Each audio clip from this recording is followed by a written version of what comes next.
นับสนุนโดยแอปวันดีคอนเทนต์จริตไทยเพื่อคนไทยดาวน์โหลดได้แล้ววันนี้เมื่อมีอาการไอมีเสมหะบรรเทาด้วยยาน้ำแก้ไอเด็กตรามิสเตอร์เฮิร์บ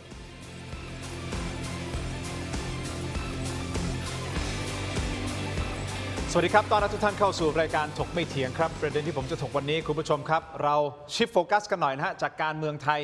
นะไปที่ชายแดนกันหน่อย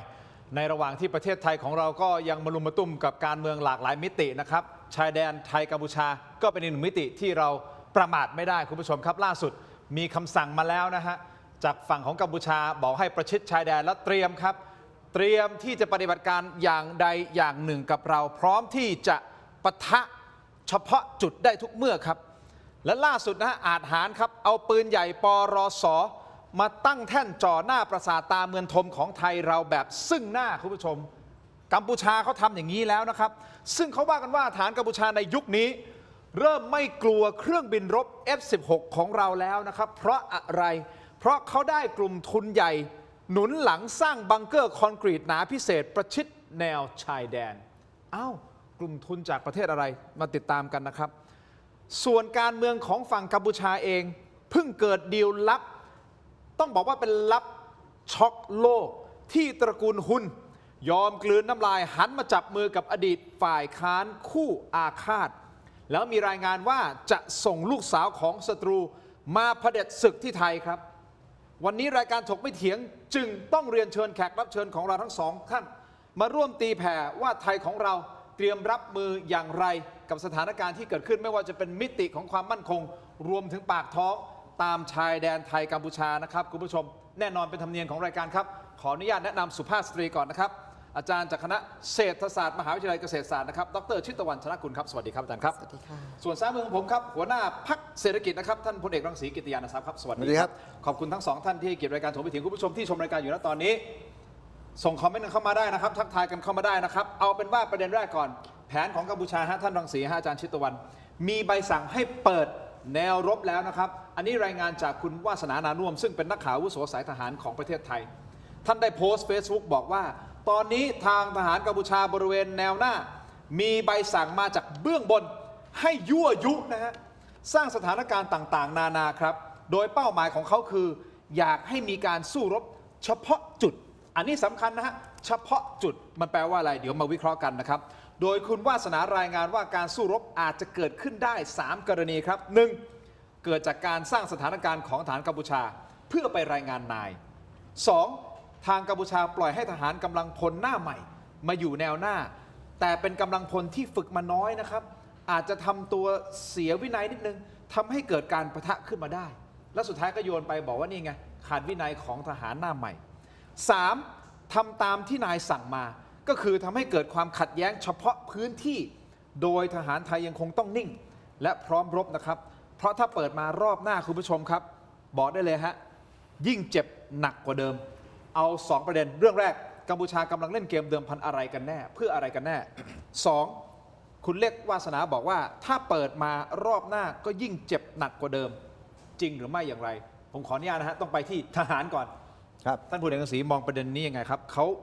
กำลังเดิมพันเกมอะไรอยู่เติมกำลังเข้ามาชายแดนคือหนึ่งเนี่ยวันนี้กัมพูชาเนี่ยกำลังมันหมดมืออาวุธมีจำกัดครับเพราะนั้นผมเชื่อว่า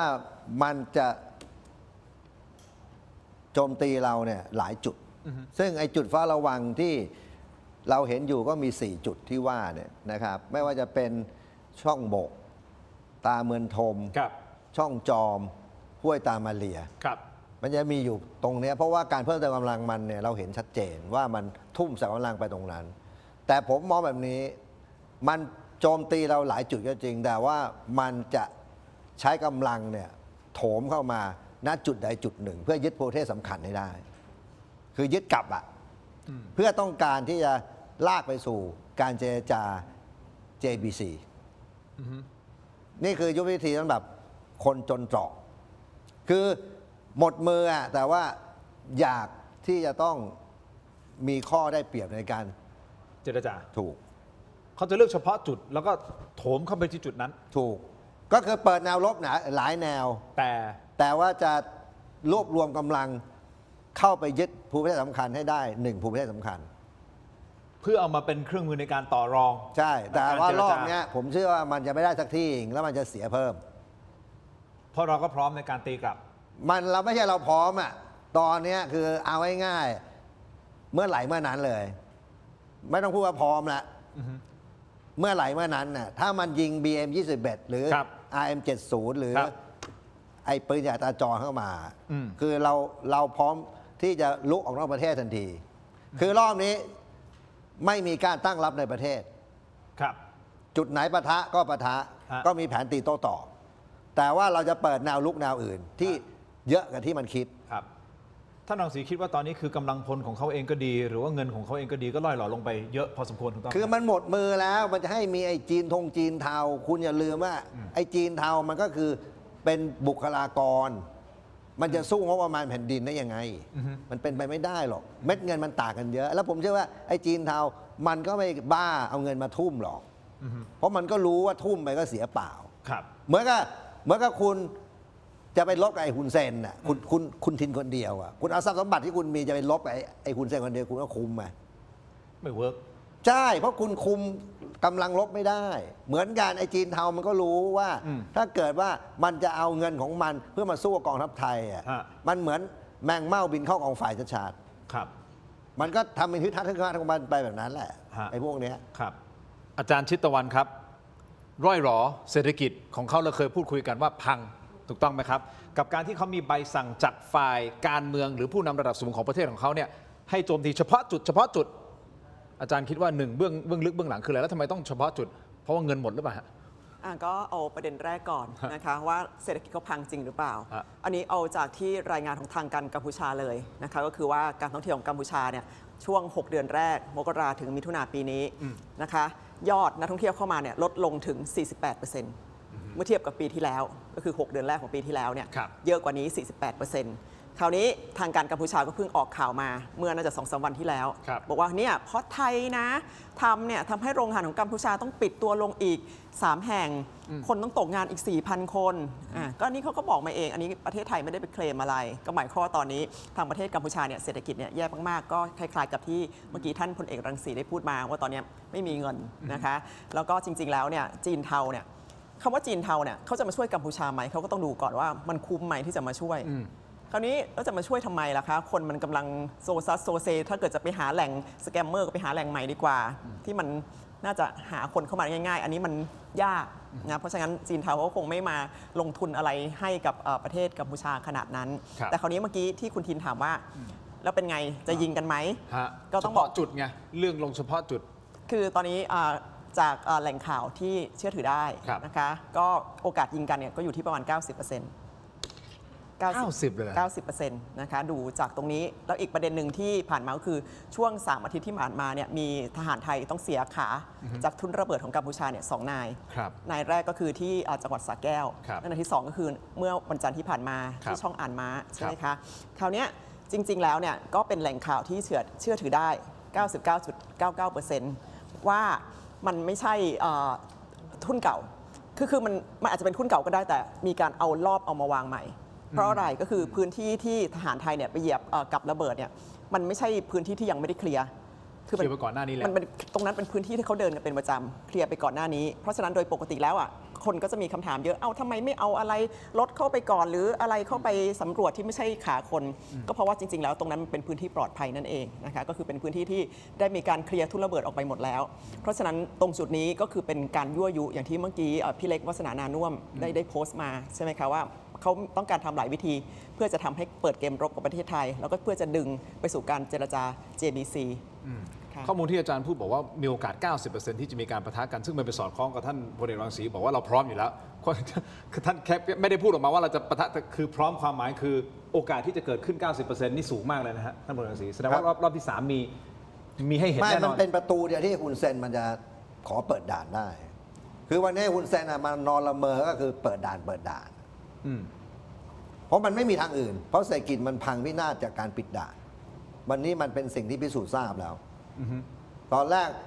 บางคนก็ไม่รู้ว่าไม่เข้าใจว่าเอ๊ะทำไมปิดด่านแล้วมันพัง ก็เพราะว่าทั้งวัตถุดิบ ทั้งแรงงาน ทั้งนักท่องเที่ยว นักการพนันเนี่ย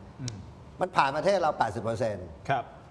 เพราะฉะนั้นพอเราปิดด่านตู้มเลยมันน็อกทันที เอาเป็นว่ายังไงก็แล้วแต่เขาก็พยายามที่จะต้องหาทางเจรจาให้เปิดด่านให้ได้ ใช่แต่ว่ามันเป็นความคิดโง่ๆของไอ้ฮุนเซนมันคุณเข้าใจปะเพราะจริงๆแล้วเนี่ยมันเดินผิดตั้งแต่วันแรกเลยที่มันคิดจะเอาทรัพยากรอ่าวไทย คุณคิดถึงความเลวของมันเนี่ยมันสามารถที่เอาทหารมันเนี่ยมาทำให้ทหารเราบาดเจ็บที่ลบ5 วันแรก โดยมีฝ่ายเราเนี่ยเป็นผู้สมคบคิด ครับ คุณจะได้ยินตลอดเลยอย่ายิงต้องเจรจาเจรจา ครับ นะเพราะมันต้องการสร้างอะไร มันต้องการยึดพื้นที่ตรงบริเวณช่องบก หรือตาเมืองทมนะหรือตาควาย ครับ เพื่อที่มันจะเบี่ยงเส้นเขตแดนจากบกลงมาทะเล เพราะคุณอย่าลืมว่าเส้นเขตแดนที่ 1 กับเส้นเขตแดนที่ 73 ที่จังหวัดตราดเนี่ย ครับ มันพันกันอยู่ เพราะอะไรพอเส้นเขตแดน73มันเบี่ยงปุ๊บเนี่ย ครับ เส้นเขตแดนทะเลมันจะบิดออกไป ตามที่นายพลลอนนอนเป็นคนลาก โอเค ที่ไอ้คุณมันเนี่ยมันพูดเอาบุญคุณเราตอนนั้นด้วยว่าเนี่ย ครับ มันไม่เอาเกาะกูดอ่ะ อืม แต่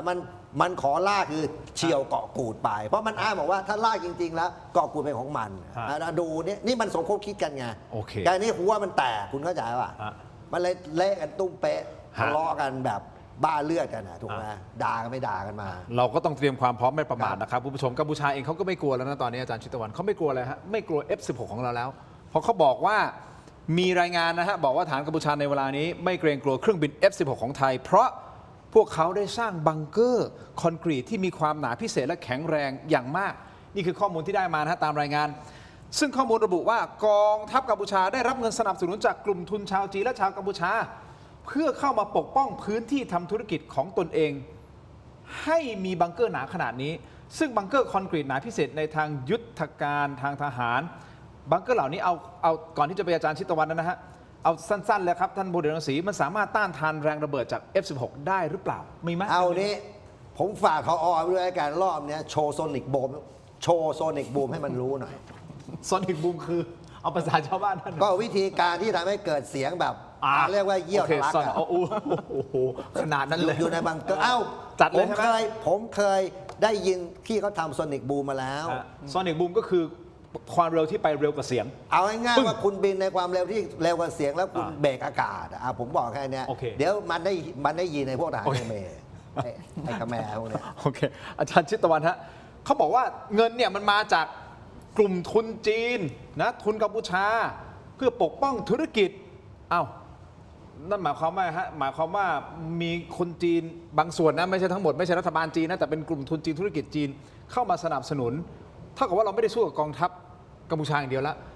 สู้กับกลุ่มทุนจีนกับกัมพูชาอยู่ด้วยเหรอฮะ คุณทินคะคืออยากเรียนอย่างนี้ เพราะว่าอาจารย์เนี่ยเคยไปดูไอ้บังเกอร์ ฮะ ไอ้บังเกอร์ที่หนาแน่นเนี่ยคือไม่ได้มีที่เดียว ครับ อย่างที่ในศรีสะเกษกันทารักษ์หรือแถวน้ำยืนเนี่ยก็มีหลายที่ มันหนาแน่นขนาดที่เข้าไปดูแล้วต้องแบบโหแสดงว่าเขาเตรียมความพร้อมมาเป็น 10 ปี ว่าจะรบกับประเทศไทย เพราะว่าเขาต้องการแผ่นดินของประเทศไทย ซึ่งมันเกี่ยวพันกับทรัพยากรน้ำมันใช่ไหมคะคราวนี้มันหนาแน่นขนาดมันเป็นหินผา แล้วมันเป็นปูนอัดแน่นอ่ะคือประมาณว่าเข้าไปดูแล้วเนี่ยรู้เลยว่าต่อให้ F16 ยิงลงมาเนี่ยมันยากที่มันจะทำให้มันพังทลายลง เดี๋ ได้ ยวท่านนังสีบอกเดี๋ยวเจอซอนิกบูมซะหน่อย นั่นแหละค่ะ แต่คราวนี้จะรับรอง อ๋อ ไปทีเดียว โอเคอ๋อ แต่คนนี้อยากเรียนอย่างนี้ว่าเขาสามารถเข้ามาได้เนี่ยคือเขาไม่ได้เอาทรัพยากรไม่ว่าจะเป็นอิฐหินดินปูน หรือหินเนี่ยมาจากทางกัมพูชาแน่นอน เพราะมันไม่มีที่ให้เข้ามา ทางเดียวที่เขาจะมาถ้าเกิดว่าทางกันทะลักเนี่ยก็คือต้องเข้ามาจากอำเภอกันทะลักของประเทศไทย คราวนี้ก็หมายความว่ามันต้องมีเจ้าหน้าที่ของประเทศไทยที่เปิดทางให้ ทางกัมพูชาเนี่ยสามารถสร้างบังเกอร์ที่มันหนาแน่นได้ อันนี้คือเป็นประเด็นที่สำคัญ แล้วก็ที่ไปดูมาเนี่ยคือช่องอ่านมาเนี่ยไปดูหลายรอบนะ ครั คะ บ จะได้เห็นว่าคาสิโนที่เขาขึ้นมาสร้างเนี่ยเขาขึ้นมาสร้างบนที่มันเป็นสันปานน้ำของประเทศไทย ครับ แล้วเขาบอกว่าตรงเนี้ยมันเป็นพื้นที่ของประเทศกัมพูชานะ ทางประเทศไทยเนี่ยเจ้าหน้าที่รัฐของประเทศไทยก็พยายามบอกว่าตรงนั้นอ่ะก็เป็นพื้นที่ของกัมพูชา เพื่ออะไรก็เพราะมันก็มีนักการเมือง มีเจ้าหน้าที่ฝ่ายความมั่นคงบางส่วนที่มันไปเอี่ยวกับคาสิโนแถวนั้น คราวนี้ตรงนั้นมันก็เลยเป็นจุดบอดของประเทศไทยที่ทำไมทางฮุนเซนเขาถึงกล้าเปิดเกมรบกับประเทศไทยในปีที่แล้วในช่วงเดือนกรกฎาคม แต่ฮุนเซนต้องจำว่า ฮะ ปีนี้กับปีที่แล้วไม่เหมือนกันนะคะ ปีนี้เรามีทหารไทยที่มีเอกภาพ แล้วก็พร้อมจัดเต็มจัดหนัก แล้วก็ให้ฮุนเซนเนี่ยต้องร้องขอชีวิตทีเดียว เพราะฉะนั้นเนี่ยก็คืออย่างที่ท่านเมื่อกี้ท่านพลเอกรังสีพูดมาว่าโซนิกบูมเนี่ยมันไม่ใช่แค่เสียง มันไม่ใช่มันต้องร้องขอชีวิต ต้องร้องขอชีวิตนะ ใช่ ฮะ ค่ะ ส่วนการเมืองของกัมพูชาเองนะฮะ คุณเซนอาจจะต้องร้องขอโอกาสจากประชาชนเช่นเดียวกันนะจนสุดท้ายล่าสุดนะเกิดดีลลับภายในการเมืองของประเทศของเขาเองนะครับนอกเหนือจากการเมืองในไทยที่เราต้องติดตามอย่างใกล้ชิดการเมืองของกัมพูชาเองก็เรียกว่า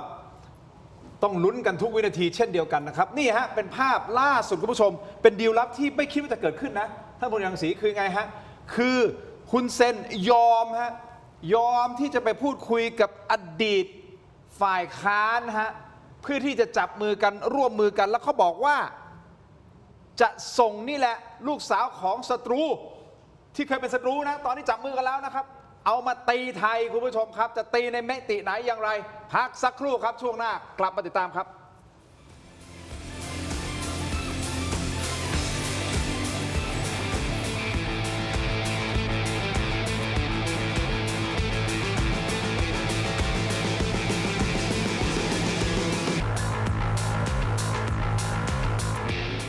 สนับสนุนโดยผลิตภัณฑ์ตราทิพรสแค่มีทิพรสก็อร่อยครบรสแก้ลมวิงเวียนยาหอมเม็ดซองแดงเวชพงศ์โอสถหาซื้อได้ตามร้านขายยาทั่วไป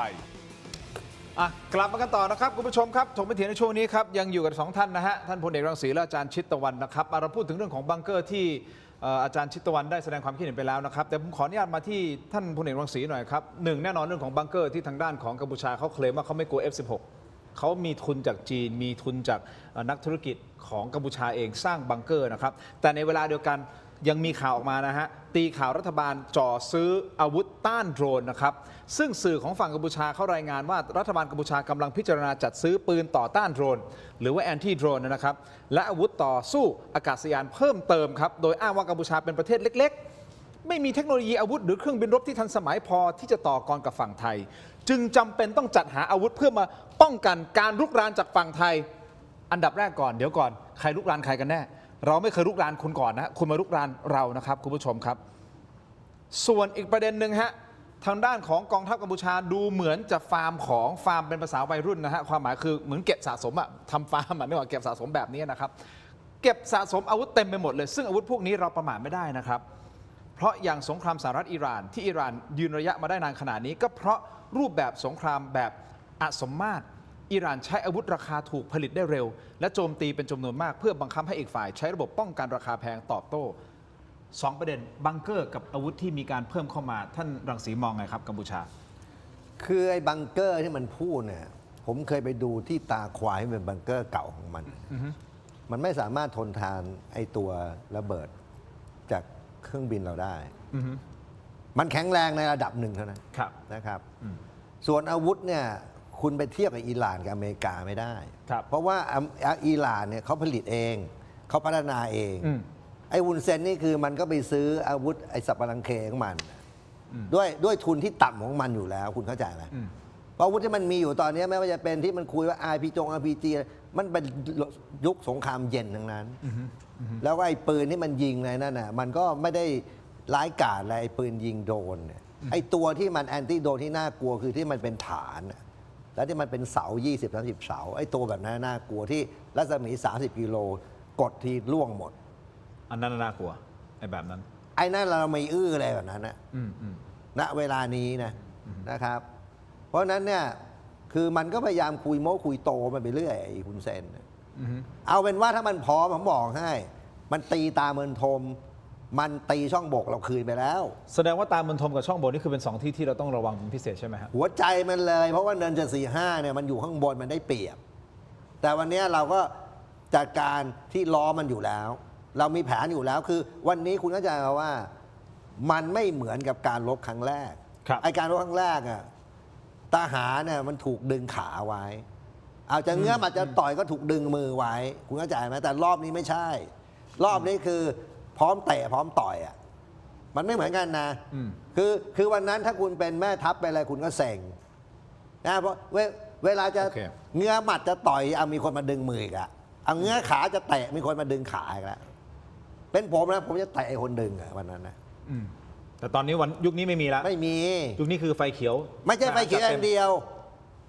ให้ทหารตัดสินใจเลยว่าจะเอายังไงมันไม่เหมือนกันนะคุณมีเสรีในการปฏิบัติเขาเรียกทางทหารครับ ก็วัดกับมันรอบนี้ไอ้เจ็บตายต้องมีอยู่แล้ว ครับ คือถ้าคุณจะลบกันนะคุณจะไปห่วงเลยว่ามันจะเจ็บจะตายคุณต้องเชื่อมันในแผนของคุณ โอเค นะครับมันมีแค่นั้นแหละ ได้ครับอาจารย์ชิตวันอย่างที่บอกแล้วเศรษฐกิจเขาแย่กับการที่เขาบอกเนี่ยเขาไปซื้อปืนซื้อแอนตี้โดรนนะครับมันเป็นแค่การปล่อยข่าวราคาคุยหรือเปล่าเพราะจริงๆถ้าพูดถึงเรื่องของการเงินการคลังของเขาน่าจะลำบากนะฮะการที่จะไปซื้ออาวุธขนาดเนี้ย ค่ะเริ่มต้นต้องรู้ข้อมูลก่อนว่างบประมาณด้านการป้องกันประเทศเนี่ยของประเทศไทยเนี่ยสูงกว่าประเทศกัมพูชาถึง 8 เท่า ครับ แต่คนนี้ประเด็นที่มันน่าสนใจก็คือว่าของกัมพูชาเนี่ยรายได้หลักของเขาเนี่ยมาจากสแกมเมอร์ซึ่งคิดเป็น 60% ของ GDP ครับ นะคะคราวนี้เงินสแกมเมอร์เนี่ยมันเยอะมันไม่ใช่แล้วอีกประเด็นหนึ่งของเราเนี่ยต่อให้เรามีงบประมาณด้านการป้องกันประเทศสูงกว่ากัมพูชาถึง 8 เท่าก็ตาม แต่ก็อย่าลืมว่าการทุจริตคอร์รัปชันในประเทศเราก็ยังรุนแรงอยู่นะคะโอเคเราไม่ได้แย่ไปกว่ากัมพูชาเราอยู่ลำดับที่ 116สิงคโปร์ทุจริตคอร์รัปชันต่ำที่สุดในโลกลำดับที่ 3 ของโลกเรา 116 แต่กัมพูชา 163 ก็คืออันนั้นวิกฤตสีดำของเราเนี่ยเท่าเข้มเฉยๆนะคะ เท่าเข้มก็หนักแล้วนะอาจารย์ มันก็หนักแล้วไง เพราะฉะนั้นก็หมายความว่าต่อให้งบประมาณด้านการป้องกันประเทศของเราเนี่ยจะสูงกว่ากัมพูชา 8 เท่า แต่คราวนี้มันไปเต็มเม็ดเต็มหน่วยในเรื่องอาวุธยุทโธปกรณ์ขนาดไหน ซื้อมาแล้วใช้ได้หรือไม่ หรือซื้อมาแล้วก็ต้องซื้ออีกเพื่อมาแก้ไขเครื่องยนต์ที่มันใช้ไม่ได้อย่างเงี้ยค่ะแล้วคราวนี้แล้วส่วนใหญ่เนี่ยงบประมาณด้านการป้องกันประเทศมันก็จะต่อให้มันเป็น 200,000 ล้านก็ตาม แต่ส่วนใหญ่มันก็จะไปอยู่ในงบบุคลากรเป็นประมาณ 60-70% ใช่ไหมคะเพราะฉะนั้นเนี่ยอาวุธยุทโธปกรณ์ของเราเนี่ยที่ก็งบประมาณเนี่ยมันก็ไม่ได้สูงในขณะที่เยอะอะคือต่อให้มัน 8 เท่ามันก็ไม่ได้มากมายขนาดนั้นแล้วคราวนี้ประเด็นที่มันน่าสนใจตอนนี้ก็คือว่ากำลังใจของทหารหน้าแนวมันเป็นยังไงความฮึ่งเหิมของเขาเป็นยังไงก็ต้องเรียนอย่างนี้นะคะจากที่ได้ลงสัมผัสกับน้องๆทหารหน้าแนวตอนนี้มันมีประเด็นอยู่2ประเด็น คือหนึ่งคือน้องทหารหน้าแนวเนี่ยเขามีต้องไปอบรมที่สุรินทร์อันนี้เป็นทหารพรานนะคะหลายหน่วยคราวนี้เขาก็มีบอกว่าอาจารย์ผมไม่เข้าใจเลยไม่เข้าใจว่าผมไปอบรมเนี่ย21 วันเนี่ยทำไมต้องหักเงินเบี้ยเลี้ยงของผมเนี่ยเอาไปใช้เป็นค่าในการอบรมเขาก็บอก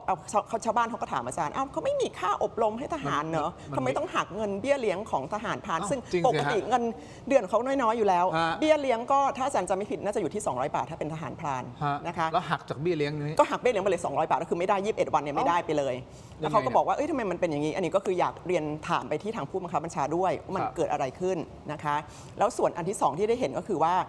ทางหลายพื้นที่ที่เป็นหน้าแนวเนี่ยตอนนี้หน้าฝนหลายพื้นที่เนี่ยถนนหนทางเนี่ยไปไม่ได้เลยน้องๆทหารเนี่ยต้องใช้มอเตอร์ไซค์ขี่ลงมากันเองแล้วถนนนี่มันเป็นโคลนตมบางทีเนี่ยเขาบอกว่าต้องใช้เวลาเนี่ยลำเลียงเสบียงอาหารเนี่ย1 วัน 1 คืนกว่าจะไปถึงที่หน้าแนวที่มันประชิดกับประเทศกัมพูชาแต่คนนี้ประเด็นที่มันสำคัญคือยังไงคะคือว่ามันก็มีกลุ่มผู้ใจบุญบริจาคเช่นรถ4 wheel ให้รถอะไรเขาเรียกว่ารถอะไรที่มันใช้ในที่ที่มันถิ่นทุรกันดารมากๆแต่คราวนี้ก็นายบางจุดก็กลับเอารถเหล่านี้ที่มันควรจะใช้ที่หน้าแนวกลับเอาไปไว้ที่ในกรมกองของตัวเองเอาไปใช้ส่วนตัวบ้าง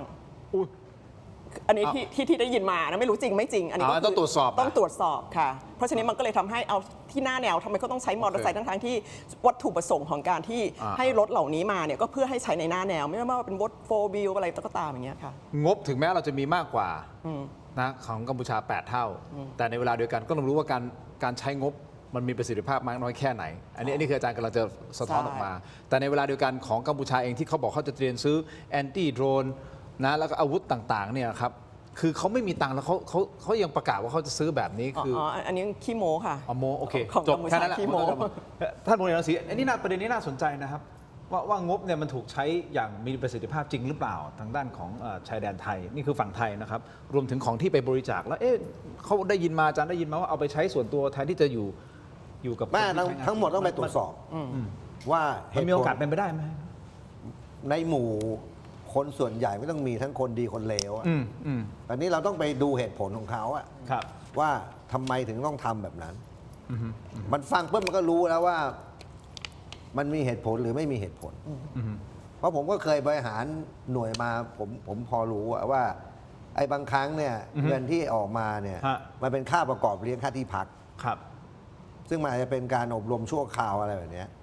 ก็เป็นไปได้แล้วต้องไปดูเหตุผลนะไปตรวจสอบไปดูงบประมาณใช่โอเค นะครับงั้นผมขอไปอีกประเด็นหนึ่งแล้วคุณผู้ชมครับ ไปดูเพจ Army Military Force กันเลยนะครับ มีการโพสต์คลิปครับเขาบอกว่าโพสต์คลิปนี้มาจากหน่วยรบพิเศษเขมรหรือว่ารอพศ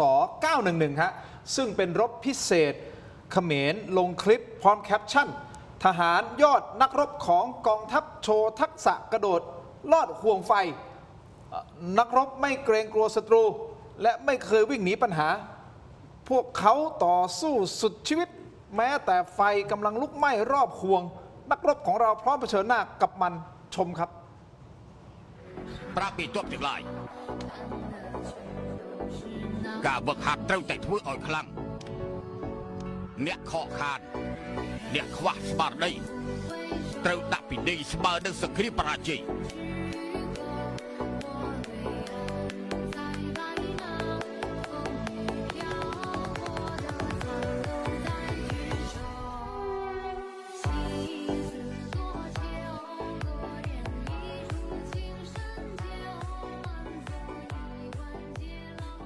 ល្វើយប៉ុណ្ណាក៏ត្រូវតែវឹកហាត់ដែរចុះបើយប់នេះពួកសត្រូវវាយចូលមកលោកថាខ្ញុំល្វើយណាស់ត្រូវប្រាប់សត្រូវថាថ្ងៃស្អែកចាំមកប្រាប់ពីទ័ពទាំងឡាយ ท่านทหารครับท่านพลเอกรังสีครับฝึกแบบนี้คือเขาฝึกอะไรฮะฝึกเพื่อ เขาเรียกว่ามันเป็นสนามทดสอบกำลังใจ อ่าฮะ ก็คือเป็นเบสิกอะแต่ว่าไอ้จุดไฟเนี่ยมันเหมือนไอ้ละครสัตว์เมืองนอกอะที่มันให้หมากระโดด ใช่ไหมไอ้เซอร์คัสอะใช่ไหม ผมคิดอยู่แต่ว่า ผมเคยไปดูที่อเมริกา อ่ะ ที่หมากระโดดใช่ไหม ครับ ไอ้ ลอดห่วงไฟ ครับ ไอ้ มี ใช่ไหมฮะละครสัตว์อะที่เขากางเต็นท์อะใช่ไหม ครับ อ่า แต่อันนี้คือฝึกเพื่อที่จะให้มีความแข็งแกร่งในการกระโดด ไม่รู้ ข้า มัน สิ่ง เพราะมันตั้งอะไรรบพิเศษ 911 ใช่ไหม อ่า ผมได้ยินชื่อแรกผมนึกว่าเป็นยี่ห้อยีรีวาย911 อ๋อเลยฮะ คือมันก็มั่วแบบฮุนเซนมันนะคุณอย่าไปเอาอะไรกับมันเลย แต่ประเด็นคืออย่างนี้ ประเด็นมันไม่ใช่ว่าเขาฝึกอะไรอย่างเงี้ยแต่ประเด็นคือแล้วคลิปนี้มันออกมาจากฝั่งเขาแน่นอนเพราะมันเขาเป็นคนถ่ายถูกต้องไหม ได้หรอกมัน แต่ ก็ไม่มีอะไรจะโชว์อ่ะ อันนี้โชว์เขาเพื่อที่จะสับขาหลอกเราปะเอาพูดตรงๆเลยตามยุทธวิธีสับขาหลอก ไม่ เพื่อให้เขา ผมว่า ให้เรา มัน เข้าใจว่านี่ไงเอ้ยโอ้โหโดดอย่างนี้โดดอย่างนี้แล้วก็มาวิเคราะห์ตลกโปกฮาแต่จริง ๆเขาอาจจะฝึกหนักกว่านี้เบื้องหลังเราที่เราไม่รู้หรือเปล่า ไม่ผมมองว่าเป็นการเป็นการด้านจิตวิทยามัน แล้วมันก็คงคิดว่าไอการฝึกนี้แล้วมันหนักแล้วอะไรจริงๆแล้วมันไม่ใช่ เพราะผมบอกไงว่ากัมพูชาเนี่ยคุณต้องเข้าใจก็กองทัพมันเนี่ยมันไม่มีธรรมเนียมปฏิบัติ มันไม่มีโรงเรียนร้อย มันไม่มีโรงเรียนใน10มันไม่มีตำรา มันก็คงคิดแบบไอ้คุณเซนน่ะไอ้คุณมันเน็ตมาอาจจะเรียนเวสต์พอยต์แล้วมันไปดูไอ้ละครสัตว์ไงแล้วมันเห็นหมากระโดดห่วงว่าเอ้ยมันกูมาฝึกคนกูบ้างดีกว่าก็เป็นไปได้ เพราะอย่าลืมว่าไอ้คุณมันเน็ตมันเป็นนายกนะเอาคุณเนี่ยไอ้โดดบ่วงเนี่ย ครับ มันมีเฉพาะไอ้ละครสัตว์ที่อเมริกาก็ผมก็เคยไปเรียนมาผมก็ไปดูมาแบบเนี้ยมันก็คงมีแนวความคิดของมันน่ะบ้าๆบอๆของมันน่ะ ครับ ใช่ไหม แต่ทางจิตวิทยาไม่รู้อาจารย์ชิตวรรณในแบบนี้มันสร้างจิตวิทยาให้เราได้กลัวหรือว่าให้คนในกัมพูชาได้เห็นว่าเฮ้ยนี่คือความแข็งแกร่งของทหารของเขา ก็เขาก็คงมองว่าถ้าสามารถทำให้คนไทยรู้สึกว่าประเทศกัมพูชาน่ากลัวเนี่ยมันก็คงเป็นเรื่องที่เขาก็คงบรรลุวัตถุประสงค์สมประสงค์ของฮุนเซนแล้วนะคะแต่จริงๆอยากจะเรียนอย่างนี้ค่ะไม่ว่าจะอย่างไรก็แล้วแต่ ไม่ว่าจะด้วยเหตุผลอันใดก็แล้วแต่เนี่ย ครับ ทางประเทศกัมพูชาไม่มีทางที่จะรบชนะประเทศไทยได้เลย อันนี้ต้องเรียน เราไม่ได้ประมาทใช่ไหมฮะเราพูด ไม่ได้ อย่าง ป นี้ ระมาทแต่ไม่มีทางรบชนะประเทศไทยได้เลย ยกเว้นกรณีเดียวก็คือถ้ามันมีคนขายชาติเท่านั้นนะคะคำว่ามีคนขายชาติก็คืออย่างที่เขาบอกมาว่า ต้องการที่จะเปิดเกมรบกับประเทศไทยบางจุด แล้วก็ทำเป็นรบกันหย่อนไข่แต่หย่อนไม่จริง แต่นี้คิดว่าไม่ใช่นะคือหมายถึงถ้ามันมีอย่างนั้น แต่คราวนี้ถ้ามันเกิดอย่างนั้นขึ้น มันก็จะหมายความว่าเอารบกันไปแป๊บนึงสั่งให้หยุด แล้วก็บอกว่าเจรจากันสิเพราะตอนนี้ประเทศไทยดูจะไม่ค่อยโอเคนะ แล้วก็ให้เขาไปสักจุดหนึ่งบ้านหนองจานบ้านหนองย่าแก้วคืนไปดีไหม กลัวจุดนี้กลัวแบบนี้ ใช่ค่ะ แต่ถ้าเกิดว่าเทียบงบประมาณด้านการป้องกันประเทศหรือเรื่องอื่นๆ คืออันนี้ที่พูดเนี่ยเพราะว่ามันเคยมีประสบการณ์ในอดีตที่มันช้ำใจสำหรับคนไทยมาแล้ว แต่ว่าทำไมถึงบอกว่ายังไงก็ไม่มีทางที่ประเทศไทยจะรบแพ้เพราะว่าทหารหน้าแนวเนี่ยต่อให้เขาจะอยู่อย่างยากลำบากขนาดไหน แต่เขารักชาติ ครับ กินโอดยาก็เสียสละพร้อมตายเพื่อชาติบ้านเมืองเต็ที่ คุณผู้ชมครับ เสียสละพร้อมพลีชีพเพื่อชาติบ้านเมือง นี่คือทหารไทยนะฮะคุณผู้ชมครับ ท่านพลอากาศเอกประภาสสอนใจดี ท่านเป็นผู้ช่วยผบทอในฐานะผู้อำนวยการศูนย์ข่าวสารสถานการณ์ไทยกัมพูชาหรือว่า JIC นำคณะลงพื้นที่ไปตรวจเยี่ยมแนวหน้า ปราสาทตาเมืองทมปราสาทตาควาย และเนิน 350 จังหวัดสุรินทร์เพื่อติดตามสถานการณ์และสร้างขวัญกำลังใจให้แก่กำลังพลอย่างใกล้ชิด นี่คือจุดยุทธศาสตร์ครับคุณผู้ชมที่เราจะต้องเฝ้าระวังอย่างยิ่ง เพราะอะไรยังไงพักสักครู่ครับช่วงหน้ากลับมาติดตามครับ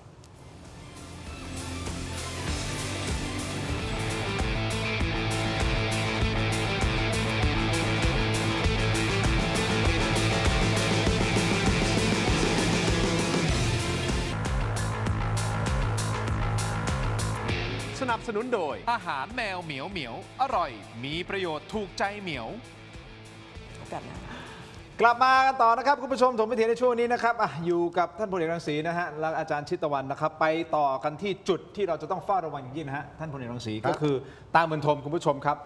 โดยเมื่อวานนี้นะฮะย้ำกันอีกครั้งหนึ่งท่านพลอากาศเอกประภาสสอนใจดีท่านเป็นผู้ช่วยผบ.ทอ.ในฐานะผู้อำนวยการศูนย์ข่าวสารสถานการณ์ไทยกัมพูชาหรือว่า JIC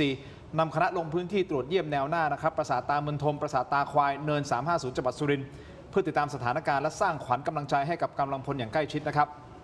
โดยมีผู้บังคับชุดเฉพาะกิจที่ 2 กองกำลังสุรนารี ท่านผบ.เอหรือว่าท่านพันเอกธานินทร์ดมหอม ก็ไปพบว่าฝ่ายกัมพูชายังคงมีพฤติกรรมยั่วยุอย่างต่อเนื่องนะครับทั้งการนำตู้คอนเทนเนอร์มาตั้งเป็นแนวกำบังและสับเปลี่ยนกำลังพลชุดใหม่เข้ามาประจำการแนวหน้าและส่งโดรนบินสอดแนมเคลื่อนไหวนะครับสอดแนมเคลื่อนไหวของทหารไทยโดยจุดที่น่ากังวลที่สุดคือบริเวณปราสาทตาเมืองทมฐานกัมพูชาได้ขุดบังเกอร์บริเวณโรงจอดรถถังพร้อมติดตั้งปืนไร้แสงสะท้อนถอยหลังหรือปรส.โดยหันปากกระบอกปืนตรงมาอย่างฝั่งปราสาทตาเมืองทมของไทยอย่างชัดเจนน่ากังวลไหมฮะท่านรังสี ไม่น่ากังวล เพราะว่าแบบนี้ไอ้ตรงปราสาทตาเมืองทมเนี่ยระดับความสูงต่ำของพื้นที่มันน้อยมาก ครับ แล้วก็มันเป็นการวางกำลังที่ใกล้เรามากห่างกันประมาณไม่เกิน 200 เมตร ใกล้มากเลยนะ ถูกก็มันถึงติดไอ้ปืนปลสก็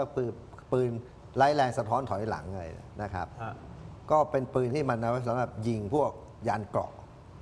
สมัยสงครามโลกอ่ะปืนพวกเนี้ยมันก็คงเอามาเตรียมไว้อะแต่ว่าที่ผมบอกก็ว่า ถ้ากัมพูชาจะเปิดกับเรารอบนี้ผมเชื่อมันจะเปิดหลายจุดพร้อม แต่มันจะโถมกำลังไปแค่จุดเดียว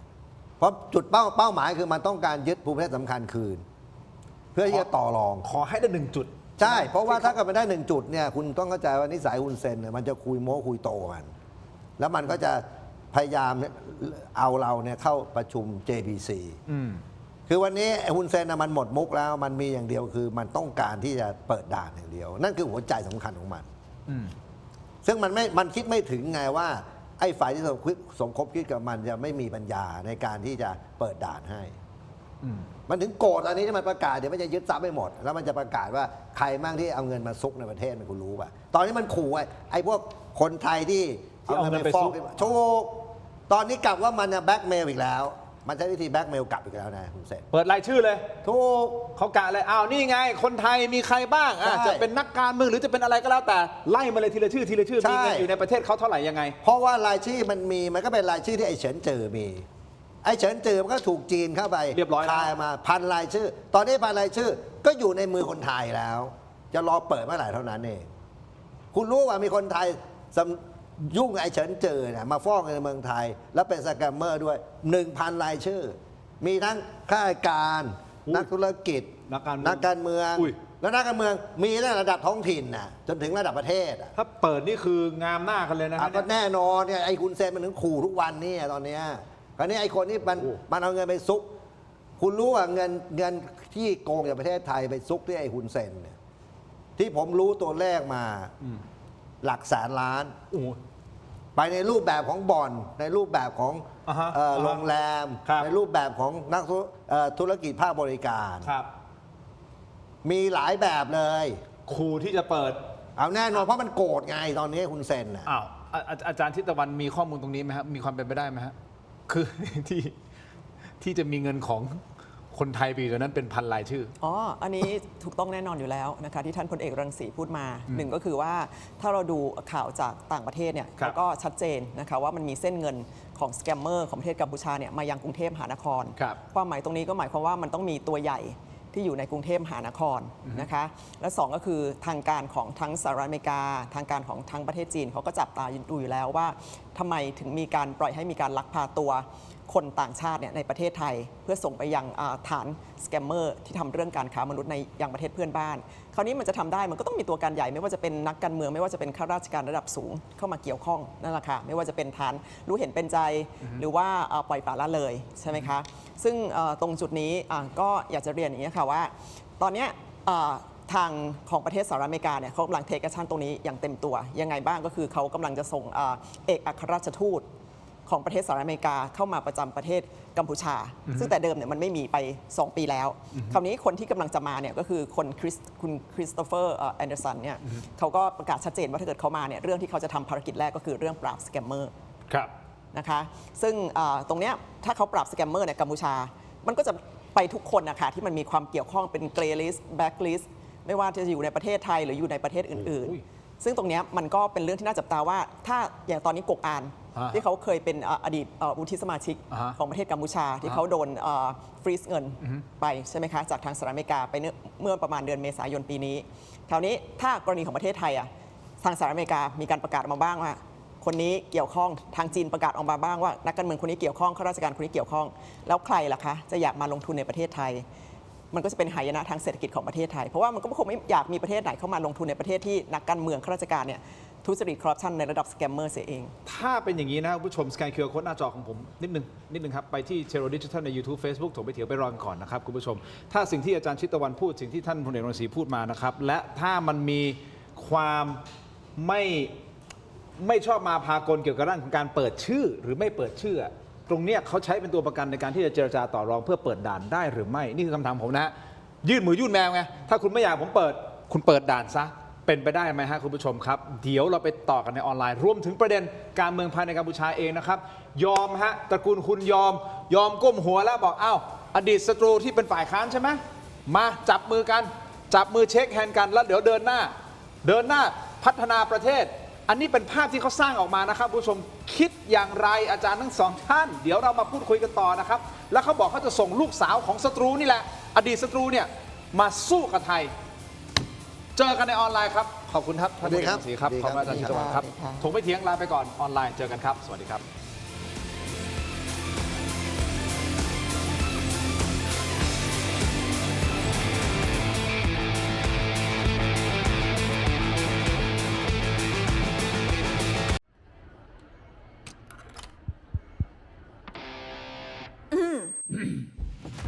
ไมบาซิน OTC รสส้มและรสมะนาว ยาอมบรรเทาอาการเจ็บคอ ช่วยระงับเชื้อในปากและลำคอ จากเกรเตอร์ฟาร์มาตรวจอ่านคำเตือนในฉลากก่อนใช้ยากลับมากันต่อนะครับถงไปถึงในช่วงของออนไลน์นะครับ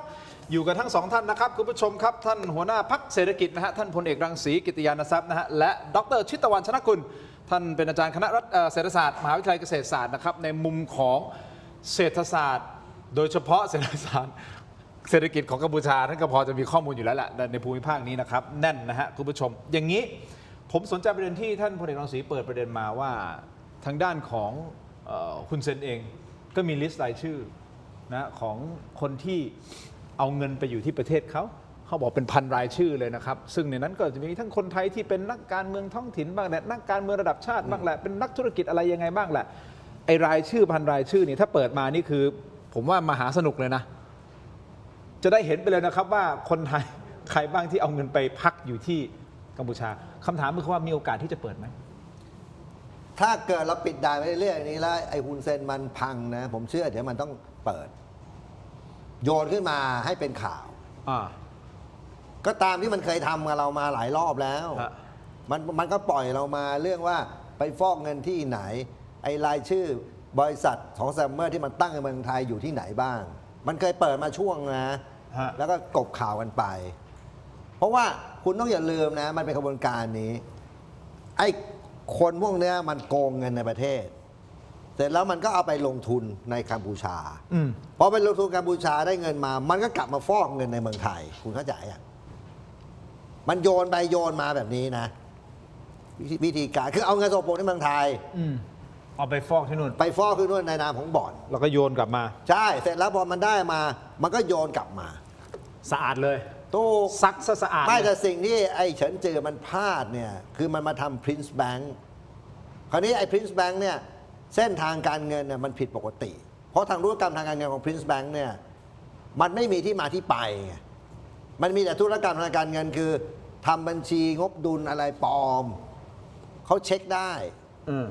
เพราะว่าทางสหรัฐหรือทางจีนเนี่ยเขาเช็คเพื่อเขารู้แล้วว่าให้มึงธุรกรรมปลอม อันนี้ลอนดี้คือฟอกเงินชัดๆใช่ไหมเพราะว่าระดับมืออาชีพเขาดูเพื่อเขารู้แล้วว่า โอเค มันเป็นไปไม่ได้สำหรับธุรกิจในสถาบันการเงินที่เองมีทุนแบบนี้กับประเทศขนาดนี้ มาจากไหน ถูกมันถึงต้องโยนเข้ามาในเมืองไทยไงคุณรู้ว่า Prince Holding Company มีตั้งในเมืองไทย แล้วมันก็มาในรูปแบบของอะไรอสังหาริมทรัพย์หนักๆมันเข้าตลาดหุ้นเราเลยมีหุ้นเราหลายตัวที่ฟ้องกันให้มัน และที่สำคัญคือมี2 CEO ของสถาบันการเงินของไทย ระดับใหญ่เป็นตัวฟ้องเงินด้วย อุ้ย อันนี้ นั่น คือแสบสุดถ้าคุณประกาศมาช็อกทั้งประเทศ ถ้าเขาประกาศ ถูกแต่ผมมารู้ว่าเป็นใคร แต่ผมบอกไม่ได้ว่าจะแม่งฟ้องผม เอาอย่างนี้ คุณเขาก็รู้ใช่ไหมคุณเซน มันรู้ดีกับผมเองก็มันเป็นคนเอามาฟ้อง เขาจะเปิดไหม ผมเชื่อสุดท้ายก่อนมันพังมันเปิด โอเค ตอนนี้เขายังไม่เปิดนะ มันก็ขู่มันก็ โอเค สะกิดมาเรื่อยๆบอกมึงไม่ช่วยกูเดี๋ยวมึงซวย โอเค อาจารย์ชิตวันคิดว่าเกมนี้คุณจะเล่นไหม สุดท้ายแล้ว ครับ ก็แน่นอน สุดท้ายคือเล่น เพราะว่าก็คุณเซ็นเราก็รู้ดีกันอยู่แล้วว่าเขาเป็นผู้ทรยศ10 ทิศอยู่แล้วใช่ไหมคะ ไม่ใช่ผู้ชนะ10 ทิศ เป็นผู้ทรยศ10 ทิศผู้ทรยศ100 ทิศ ครับ อันนี้คือจากประวัติของเขา แต่ว่าเอาแค่ประเด็นเรื่องคนที่เกี่ยวข้องกับเขาในเรื่องสแกมเมอร์เนี่ยเฉินจื้อเนี่ยเคยเป็นที่ปรึกษาทำงานร่วมกันร่วมหัวจมท้ายด้วยกันมาใช่ไหมคะคราวนี้พอเข้าตาจนพอเฉินจื้อโดนสหรัฐอเมริกาฟรีซเงินเมื่อเดือนกันยายนปีที่แล้ว แต่ท้ายที่สุดแล้วคุณเซนก็เป็นไงคะจริงๆควรส่งให้สหรัฐอเมริกานะเพราะสหรัฐอเมริกาเป็นคนฟรีซเงิน ครับ เฉินจื้อแต่ท้ายที่สุดเมื่อมกราที่ผ่านมาดันส่งไปให้ท่านประธานาธิบดีสีจิ้นผิง ซึ่งตรงนี้แหละค่ะมันก็ชัดเจนแต่ทีนี้อยากเพิ่มเติมเมื่อกี้ประเด็นที่ท่านพลเอกรังสีพูดมานิดนึง ครับ ก็คือว่าเขาต้องการเปิดด่านใช่ไหมคะแต่คราวนี้เขาเคยขอประเทศไทยไว้ว่าให้ปิดด่านกับกัมพูชาเนี่ยไป100 ปีถึง500 ปี เขาพูดเอง เขาพูดเองเราไม่ได้ขอเขานะคะเขาพูดเองแต่คราวนี้ถ้าประเทศไทยไปบอกว่าเฮ้ยเราเปิดด่านเถอะ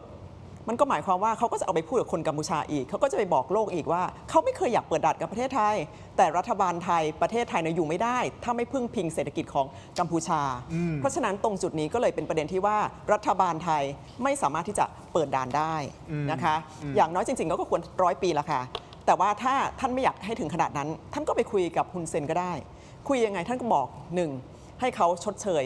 ค่าเสียหายให้กับประเทศไทย เพราะว่าเขาเนี่ยให้ประชาชนชาวกัมพูชาเนี่ยหนีหัวซุกหัวซุนหนีตายมาอยู่ที่บ้านหนองจานบ้านหนองย่าแก้วอยู่มา40 กว่าปี ยังไม่ได้จ่ายค่าเช่าใดๆให้กับแผ่นดินไทย เพราะฉะนั้นตรงนี้ถึงเวลาแล้วที่เขาจะต้องจ่ายมันเป็นต้นทุนค่าเสียโอกาสที่ประเทศไทยไม่ได้สามารถเอาพื้นที่ตรงจุดนั้นไปทำอะไรได้ ครับ 2คือจ่ายค่าปฏิกรรมสงครามมา ที่เขาโจมตีโรงพยาบาลโจมตีเซเว่นอีเลฟเว่นบ้านเรือนประชาชนเด็กนักเรียนไทย คนไทยผู้บริสุทธิ์เสียหาย ต้องบาดเจ็บล้มตายเป็นจำนวนมาก แล้วก็ที่ทหารไทยขาขาด15 นายจ่ายมาให้หมดรายละ100 ล้านนะคะจากนั้นเราค่อยมาคุยกันว่าจะเปิดด่านไม่เปิดด่านค่ะ แต่เขากำรายชื่อนะกำรายชื่อแล้วผมไม่รู้นะรายชื่อในนั้นมีใครแต่ผมเชื่อว่าต้องมีคนที่มี power อยู่แหละในประเทศไทยอ่ะถ้าปล่อยออกมาเฮ้ยเขาก็ต้องมีคุยกันสิอย่าปล่อยนะท่านหุนถ้าปล่อยนี่โทษนะฮะบันไลกันหมดเลยนะครับเอามาคุยกันเจรจาเป็นไปได้ไหมเพื่อที่จะมาบีบเราอย่างที่ท่านรังสีบอก อย่างนี้นะคะ บีบ คุณทินก็คือฮุนเซนเนี่ยเมื่อปีที่แล้วเขาได้พูดว่าทำไมเขาต้องทรยศนักการเมืองไทยเขาบอกว่าก็ถ้าเกิดคนอย่างคุณเนี่ยทรยศหักหลังแผ่นดินเกิดคุณได้ คุณก็ทรยศหักหลังผมได้เหมือนกัน เพราะฉะนั้นก่อนที่คุณจะชิงหักหลังผมต้องชิงหักหลังคุณก่อน เพราะฉะนั้นคนอย่างฮุนเซนเนี่ยเขาฉลาดเขารู้ว่าต้องใช้ใครเป็นเครื่องมือเพื่อบรรลุเป้าหมายของตัวเอง ตรงนี้ก็หมายความว่า ตอนนี้ก็ต้องดูละค่ะว่าระหว่างนักการเมืองไทยกับฮุนเซนเนี่ยใครจะหักหลังชิงหักหลังใครก่อนกัน ตรงนี้แหละค่ะที่เราก็จะได้รู้ งั้นนิดเดียวสั้นๆนิดเดียว แล้วอาจารย์คิดว่าไทยจะเปิดด่านไหมสุดท้ายโดนบีบจนเปิดด่าน ประชาชนไม่ยอมหรอกค่ะ เพราะว่าคนไทยปัจจุบันนี้รักชาติ แล้วก็รู้ว่าถ้าประเทศไทยเปิดด่าน ครับ ปุ๊บก็หมายความว่าทหารไทยที่พลีชีพไป 42 นาย ทหารไทยที่กระโหลกเปิดตาบอดทั้งสองข้างแขนขาดขาขาดเนี่ยก็คือตายฟรีกระโหลกเปิดฟรีตาบอดฟรี เพราะฉะนั้นคนไทยเนี่ยไม่ยอมให้มีคนขายชาติทำเช่นนั้นค่ะ ท่านนายกก็ไม่ยอมนะท่านบุญรังสีท่านนายกก็แบบว่าไม่พูดถึงประเด็นนี้เลยนะเรื่องปนวนด่าท่านเดินหนีเลยนะบอกไม่ต้องคุย เอานี่ใครพูดเรื่องเปิดด่านตายหาคาจอถูกป่ะ เอาคิดง่ายๆ คุณดูเนี่ยมีรัฐมนตรีกี่คนละ